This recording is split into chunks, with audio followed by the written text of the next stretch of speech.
Tree Country, 1330 WTRE. Good morning. It's 7:30, a little foggy out. Good morning, Mayor Marsh. Good morning, everyone, and happy Thursday. First day of the fair. We've made it. We made it. Happy Fair Week. Here it is. You know, we talk about, something like the holiday walk and Christmas, right? But this is that mid-year milestone event, and today is day one. I think we're having a beautiful day. It looks like the rain has cleared off for it, so that's good. Next week looks a little rough, but... You know, it always rains during Fair Week. I was working on setting my stuff up last night, and in fashion, it started pouring down rain. So I thought, well, here we go. Here's the fair. As long as we avoid the hailstorm like we had last year, I think we'll be just fine. I think so. We will be out there tonight starting at 5 o'clock, live at 5. That's right. Of course, there's shows going on today. I don't know what time they get started, 9 or 10 o'clock probably. Goat show is at 10, and the poultry show starts at 9 this morning. So there you go. Stuff's already going to be underway. I saw livestock trailers coming in yesterday. A lot of the food vendors were set up. I know Lures was all set up yesterday and getting everything ready to go. So we're going to do our first show tonight, 5 o'clock. You can listen here on the air or follow along on YouTube. If you want to watch us on YouTube, we have different guests that join us, and it's sort of, I guess I'll call it like a talk show setting. It's not... It is. Vinyl Solutions helps us with the stage expressions, and of course the whole thing's brought to everyone by the Power of the Past this year. So it's a good setup. It's actually a lot of fun. We always learn a lot and about what's going on this year and what the history of some things are and some different organizations. We're excited to get it underway and going. And do you know who our first guest is? I do. Okay, just going to keep it a surprise. We'll keep it a secret. Okay, I like that. That's good. Yes, it'll be good. We always have a good time, though, and you're right. We learn so much. I always walk away, and I'm like, I had no idea about that. So yeah, we'll learn lots of fun stuff. And it's season 3. Can you believe it? I know it's hard. It is really hard to believe that we started this a couple years ago, and that we've just kind of continually been making it a little bit better. And I guess if you get renewed twice, you must be doing something right. I guess so. And it takes a lot of people to get us there every night, so we'll thank them throughout the week. But that's right. We want everyone to know we do appreciate that, because it takes a lot to make us all function. So that is correct. That's right. Well, let's get down to business. Board of Works met. We did. We had that Tuesday evening. We actually didn't have a city council meeting. There was no agenda items that required any action, so the council opted not to meet, as kind of sort of why, which is I guess a good thing. We've been conducting business. This has happened maybe like once, maybe twice in the last 5 years, and it seems to sort of be midsummer, right? We're through that initial phase in the spring, just different items to consider, and then of course in the fall we do all of our budget stuff and updates to policies and etc. So it does make some sense that this time of the year it tends to be a little bit lighter. So no council meeting. Board of Works met in their normal time. And sort of, there was a big heavy section right in the middle of just real contracts and work and things. But one of the first items that came across was for the On Eagles Wings 5K. Scott Hadler came and presented that on behalf of the St. Mary's Parish to get road closures done for August 23rd, 8 a.m. to 10 a.m. That's their annual 5K that they do a part of their festival every year. A great event. They usually have a very large turnout. And it closes. The most impactful road that it closes is the Millhausen Road, south off of 421. So we'll have an officer posted up there. There'll be notices posted that the roads are going to be closed, etc. So just to keep that in mind. But again, a great event. Anyone and everyone can participate in that. It raises money for the scholarships that are set up in the names of the Horans and the Butzes. So please participate in that if you would like. And again, that's on the 23rd of August. Always a huge turnout. Blows my mind. Massive. Yes. So that's coming up. We've got a new policeman. We do. So we swore in John Amos, and he joins us from Jennings County. He moved from the Sheriff's Department up to GPD. So we were very glad to get him sworn in. Tuesday evening, he started with us a little over a week ago, And, he's going to jump right into being a police officer. His probationary period, for lack of a better term, still exists, but he's got enough experience with law enforcement that he doesn't have to be a probationary police officer, but he's still on probation, if you will, with our department.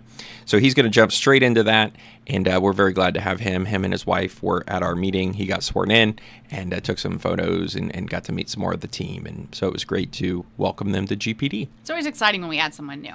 I like to get to know them, and not that I know all of them, but it's just nice to have those familiar faces in the community. And we're glad that, he wants to be a part, he's from the region, but wants to be a part of the GPD team. And I think that goes to the credit of our leadership and everyone who's on the department that makes it a place that people want to be members of. And we're excited about that. It's very exciting.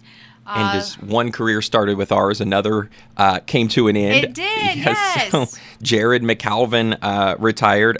He started with us in 2002 and has served all the way through. His last day with us will be the 19th of July. But he's going to go over. He's still going to be a reserve officer under our umbrella for the Greensburg schools. He's going to be an SRO, school resource officer, over there with them. So he's staying in the community and served very diligently and faithfully, and did a lot of different roles in his time, including patrol captain, where he sort of oversees all of our external facing officers, if you will. So we're sad to see Jared go, but appreciate his career that he's made with us.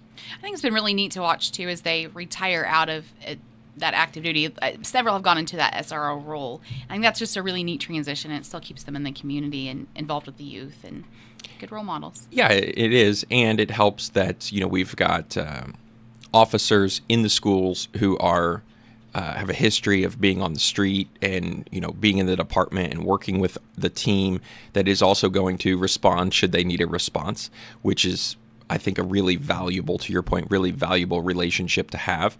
There's familiarity there, and there is also working knowledge of how the police officer in a police department versus just an SRO, maybe that has never worked in that space.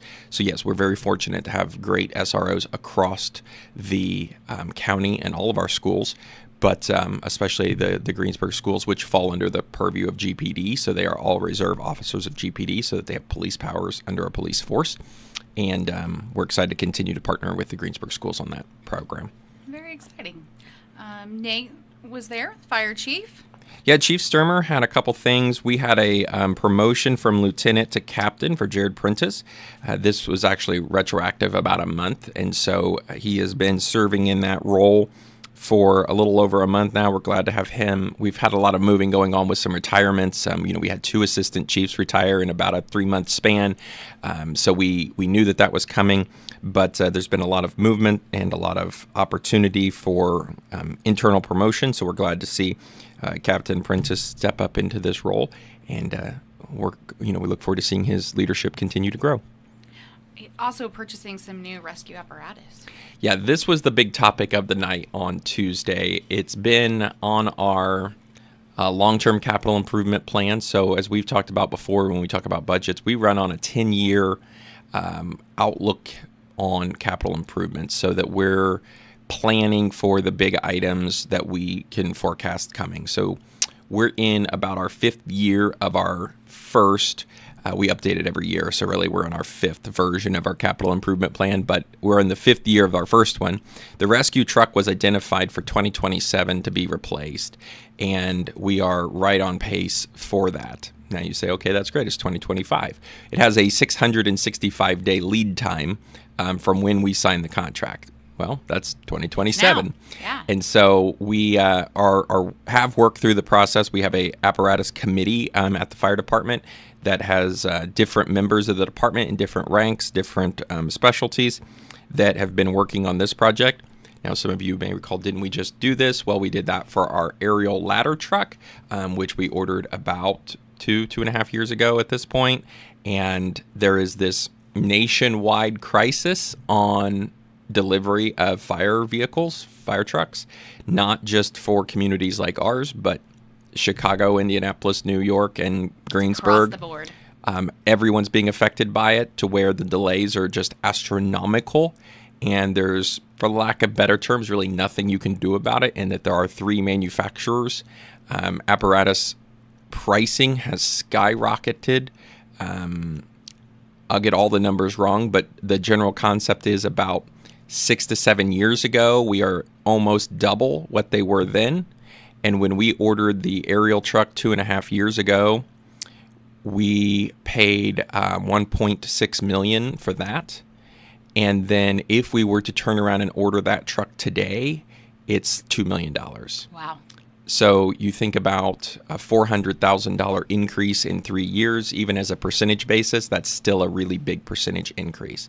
So you kind of are stuck in that you can't cancel your order, because if you go and buy another one, you're paying monumental amounts of money. Because when you order, it's locked into that price, or can that change? Yeah, so that price is what the contract's for. That's a great question, in that we have the price. They didn't meet their delivery deadlines, and you'd say, well, what about the contract? That's great. The contract says it, but honestly, kind of, what are you going to do about it? There are no what we call liquidated damages, meaning, it's not like for every day you're late, it's $100. There's nothing like that. They don't enter into it. They just say, fine, don't buy our fire truck then, right? Like, there's not a lot of negotiation that can happen there. And we've had our legal look at it. We've been Chief's done a great job of being very pushy to them. Like, look, we've been waiting 2 years. So at this point, and we'll get back to the one we bought on Tuesday, but it's sort of this big saga that continues, in the sense that truck's now expected in 2027. And now we just ordered another one for 2027. Okay. So it looks like that those will come in very similar timeframes at this point. We are more optimistic in the schedule for the rescue truck than we are in the ladder truck. But we also need to, these apparatus were on our long-term capital improvement plan. Funding's in place to pay for them upon their arrival. We did have to put a deposit down on the ladder truck. We do not have to put a deposit down on the rescue truck. But we're making, again, substantial investments in apparatus, but our other ones are old. They are terming out of their lifespan. The rescue truck's a 2004, and it served its first 10 years, so 04 to 2014, 2015 in Afghanistan as a part of the United States Army Fire Department, which is a very, very harsh environment for equipment.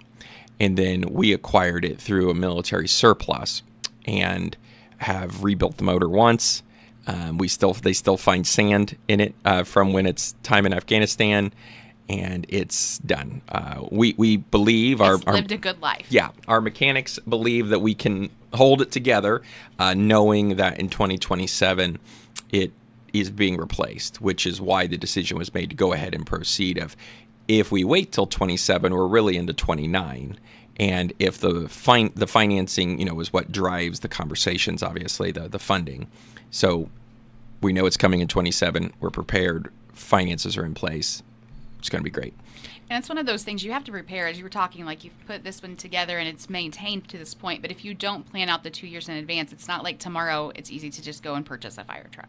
Yes, that's exactly right. And that if you want one that you can't just go buy them. That's kind of the quick version of it. Sometimes maybe like an order gets canceled or whatever, but the demand is so high for fire trucks right now across the country that even if one's getting canceled, they're charging new prices, probably plus a surcharge because of availability. And the part to think about this too is we're fortunate to be in a position to be able to afford them, but also that we can plan. We've been planning to do this and to buy them. But what if one of them gets hit on the interstate by a semi and totaled? We're just out the truck for 2 years. Like, they don't just sit on lots. And so you're not going to be able to prevent that in any capacity, whether it's brand new or it's 42 years old. That doesn't change that. But that's a big problem as well. So my point with that is the availability doesn't exist in theory. if somebody's in a totaled wreck, the insurance company will go and find one on a lot that we'll never get a call about and say, hey, there's one available. Plus, it's not specifically built, not that it has to be specifically built for us, but maybe it doesn't meet our demands. But if you're going to go 2 to 4 years without a truck, maybe you change your demands. You take what you can get. Right. If it's been in a wreck, yes. right. So I think I commend the whole team for doing a great job. I commend the board and the council for being, preparing for this for the last 5 years. Our finance team's done a great job of helping me make sure that we've got the finances in place. And so we'll see. Hopefully that one will show up in 27, and hopefully our other one will be here before that. And above all, it's to keep our firemen safe. So we continue to grow and keep these things so that they're safe when they're out working. Yeah, this one, the rescue truck replacement, obviously is 25 years newer. That makes a big difference in lots of pieces and parts. It, in theory, is the same style. It's a walk-in bed. It's 2 feet longer, so it's not a lot bigger necessarily, but it definitely serves the modern needs a lot more than a 2004 military refit. We'll be looking forward to those arriving here in a couple of years. That's right. Yeah. Zach Weary was did some updating. He talked, of course, the big one is Washington Street. So on Monday of next week, we are going to move into the Franklin Street intersection, and that will run through about September 1st. Hopefully a little earlier than that, but that's the timeline for now. So we've got about 6 weeks of the Franklin Street intersection. They've been coming along behind. Pavers have been going down there by Pickers Paradise and First Financial. So hopefully you've been able to see that. They're doing some pavement work. They're doing some concrete work. And then we are going to work to get, when we get done with the paving work at the end of, before Fall Festival time, you're going to see how it all goes together, because we've added in the South Broadway section. We've obviously doing Washington Street. The North Broadway section makes south of Washington Street still North Broadway, south of there on the west side of the square, and then north up to First Street, and from First, because we know over to the hospital's in really bad shape, there's a lot of curb work. You're going to go, there it is. That's the kind of aha moment, I think, when it all comes together of we're going to have our square, downtown, urban core, heart of the community, ready to go, and it's going to be significantly, we've got those, I know some people like them, some people don't like them, the mid blocks that calm traffic, right, get you to slow down a little bit, makes the pedestrian crossing a lot shorter, and trying to be sure that we're creating an environment that is pedestrian friendly, that's shopping friendly, that's kid friendly, slows the traffic. Everybody, just take another 15, 30 seconds, and if you don't want to go up Lincoln Street, you can drive 30 miles an hour up Lincoln Street when school's not in session. So it's really going to come together really nicely, I think. So obviously the Franklin Street intersection closure is the next big hurdle. Just be patient. We survived Broadway. Broadway is much more impactful to a much larger number of travelers. We've survived that, and now we just got to do Franklin Street. And it's, for me, as I go through there almost daily, but now it's really starting to take shape where I see the changes happening, and like on a daily basis you can see it coming along. So I'm very excited. It should be good. So that project, obviously we will be very excited to get it done, to get it done. But I give, again, our shooting excavating team great credit. Zach in our office has been doing phenomenal. Main Street's been great. All the business owners have been as supportive as they can be, and I understand it's impactful, but it's a short-term pain for a very long-term gain. I think 20, 30, 40 years. Yeah, and everything's been... You might have to walk just a little bit further, but you can still shop around downtown. They've about got all the sidewalk work in. Now, of course, the intersection's a little bit different, but the accessibility part is way up. There are some lips, so be attentive. It is still a construction zone where the pavers sit in the concrete as the paver crew works east. So just be attentive, take your time, look down, look where you're walking. But it's getting a lot closer. Fall Festival, end goal. Oh yeah, we're gonna meet that. Now, as I always say, there may be some trees or bushes or something not planted, but again, the shooting team did a great job last year on Franklin Street of having it all ready to go by the Fall Festival. So I think we're on pace. We're looking forward to it. And then you had the owner-occupied rehab grant. We've been talking about this, since the beginning of the year. So the OOR program is an opportunity for residents to receive some funding that we received from Okra, and then the city matched it. So we received $350,000 from Okra, and the city put $50,000 towards it to help low to moderate income residents of the city either do like roof repair, HVAC, radon, or ADA access to the outside of the home. We've had a pretty good applicant pool for that, so we need ARA. It's kind of weird. We've been working with them since the beginning. We had a kind of a standalone contract for that, and then the way the OOR program works is now you have to have this other agreement that you get sort of in the middle of it, which I don't know. That's what they say the rules are, so that's the rules. ARA is our grant administrators that we have on contract and have for 50 years. The city of Greensburg is actually a founding member of the nonprofit. It's made up of a bunch of different communities, but there's about 8 or 9 of us that are the board of directors, and the mayor of those cities are board members. So I am on the board and have been ever since, but I also currently serve as in the executive committee as well. The organization then did the paperwork for us as part of our retainer to get the funding, and then we supply some funding from the grant. The grant has administrative funds available, and then they work with the homeowners, the building inspectors, the contractors, make sure that all the paperwork's complete. And so we just entered into that contract with them. Very good. What is the time frame on that grant? Like, once they're chosen, is there a certain amount of time before that has to be completed? We have to have the dollars expended by the fall of 2026. I think we're going to be able to do about 20 homes or 20 families.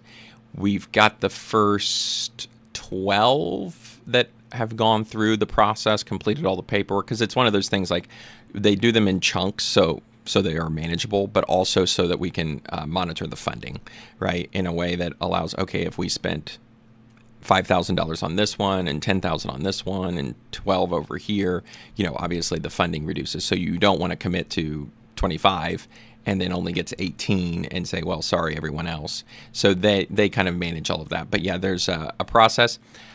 I think the application window is currently closed as we look through the applicants that we already have. They look through the applicants that we already have, score them, look at actual meeting the demands, because there's an income verification component, etc. And then if we are through the applicants that applied, then there can be another application window. But I don't think that the application window is just perpetually open.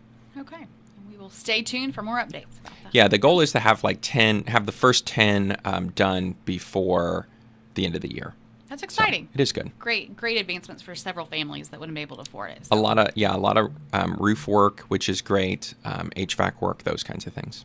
All right. Well, this summertime, we've talked about the fair, but so many other things coming up here throughout the community. It is. It's one of those things where we talk about the fair, lead up to the fair. The fair derives July, right? A lot of things get canceled because of the fair. So tomorrow night out there, the 11th, is our public safety night out. So you'll see an increased presence of GFD, GPD, and probably the sheriff's office is always there. But we make a kind of a concerted effort. That's sort of our community outreach event for July. We don't do a community cookout because of the fair, and we don't set up anything at the fair. We're just more present. So you can find our team out there on that. And then next Wednesday, the 16th at noon, we're going to have the ribbon cutting for the trail on the east side. The library story walk is in, and the folks from the Department of Natural Resources, who provided hundreds of thousands of dollars worth of grant money, are able to come. We had to cancel this once because of the weather, so we've got that rescheduled July 16th at noon. Anyone and everyone is welcome to come on out. An exciting accomplishment to get this far. Yeah. It's a really big deal. I know it seems like a small section, and it is, but it was actually a part of the very original intended trail, the East Side, the Connections Trail, different names for it, but it was intended to actually connect over to the library when that was built 15, 20 years ago. it just wasn't done because of the property owner that owns the nursing home, I think didn't really want to play ball. And so it took us, I worked with them for about 3 years to get it done. And we're glad that they did. So it's in. We received a bunch of money from the Department of Natural Resources to put towards the project, and we're excited to see it. It will connect to Main Street. We've talked about that here before too. So it looks kind of weird that it just dead ends at Main Street. The intention is when Main Street is reconstructed in 2028, it's temporary, but it's a 3-year temporary. NDOT can just plug into it, and then we're connected all the way down to Lincoln Street, which obviously then is connected all the way up to the square. So we're building the network. It just takes time, and It you does. have to see the future and plan for that, or Yeah, and you may dead end for real. Yeah, that's right. Yeah, it won't become temporary. But I've been working with NDOT. NDOT's been working on the Main Street project since before I was here. One of the very first meetings I had in 2020 in January was with NDOT and the contractors about Main Street. We were asking about pedestrian mobility and access, and they said, yeah, we could do that. And then, okay, well, how do we get from here to there? We were able then to secure some funding. It's a multi-step, multi-year process where it takes a lot of partners, takes a lot of effort, takes a lot of money. And I'm very proud of our team for continuing to push that forward because, they were working on something 8 years out. And we said, yeah, we want to be a partner in that in 8 years. Even though we don't have a connection, we'll get a connection in the next 8 years. So back to sort of planning for the fire truck, planning for those things. Things that look like they're happening today probably have been in the works for 2 to 3 years at minimum. That again will be next Wednesday at noon. At noon. It'll be at Rebecca Park, so you can just come on out. And again, everyone's welcome to attend. Very good. Then, of course, the farmers market and all of that is still going on downtown. That's Friday afternoon. We're into the produce season for sure. And of course, then we've got a couple concerts still coming up. The next big event that's on our radar is, of course, National Night Out. That's August 14th. We'll talk about that a lot more before then, but just I want to keep it on everyone's radar and Put it on your calendar. Put it on your calendar. Main Street's Market to Meal, that's what I was going to make the connection with the farmers market, which is their fundraiser in the summer, is a ticketed event. Usually sells out. It's a great opportunity to raise some money for Main Street, but they hire a chef and they buy produce and things from the farmers market and then use those in the dishes. And it's there in Alley 1822. It's a phenomenal event. Highly recommend that if you're interested in that, please get some tickets. They're available on the Main Street website. And they have a new platform that allows you to make a donation and buy a ticket, and there's no processing fee, which is great for them. So please take a look at that. Very good. So much going on. It's summertime, and we love that part of it. But that's right. It does get busy. It does. And the last thing I wanted to talk about is I skipped over it on accident. Is 1 week from tonight, so the 17th. At City Hall is our Greensburg Fire Department Awards and Recognition Ceremony. So we recognize everyone who's come off of probation in the last year, been promoted in the last year, retired in the last year, had different awards. So we always do Firefighter of the Year, which is voted on by the department, and life-saving awards and exemplary actions. So it's a great opportunity to come connect with GFD. It's their big sort of annual celebration, which is fantastic. It's usually very well attended. It's at City Hall, but it is open to anyone. Please come. That is at 6 o'clock in the multi-purpose room. I always find it intriguing to learn how much goes on that just as a citizen you don't know about. And so at events like that, you learn so much about the behind-the-scenes part of it. Yeah, we've had really emotional stories from family members who have had cardiac arrest, or someone had cardiac arrest, and our department was able to revive them, and so that's how you get the life-saving award, or that they survived some other very traumatic event. And it's a really good event. It's about an hour and a half. It's not terribly long. And I think they usually get cookies and punch and all kinds of stuff. But it's really good to go and celebrate them and share in the accomplishments because, there's so much that goes on every day that you and I don't see.